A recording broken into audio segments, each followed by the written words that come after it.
The unprecedented now happening 4 times. Mr. Royals, everything went as it should have in front of the grand jury.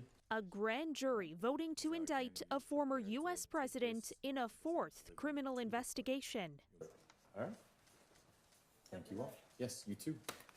The latest indictment out of Fulton County, Georgia, where prosecutors used a law intended for mobsters to charge Donald Trump and 18 allies with a type of organized crime.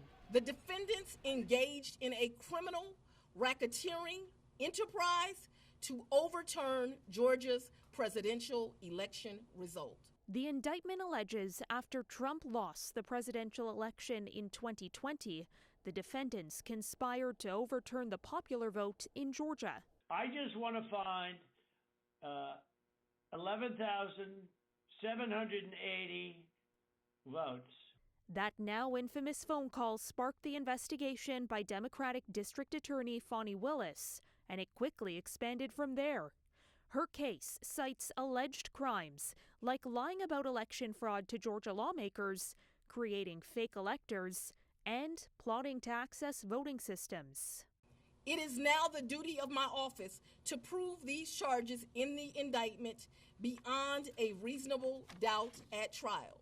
Other defendants include several of Trump's lawyers and advisors, including ex-New York City Mayor Rudy Giuliani and Trump's chief of staff at the time of the election, Mark Meadows.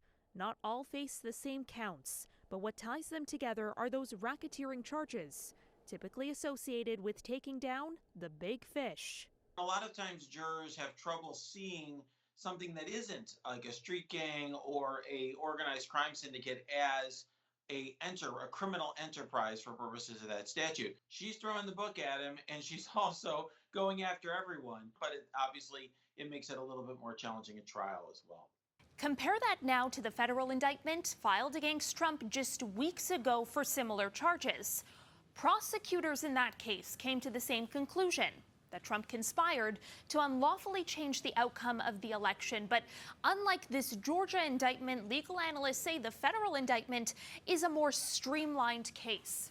Never mind the logistical challenges of putting Trump on trial with these 18 other people. Those indicted have until next Friday to surrender. For City News, I'm Caryn Ceolin.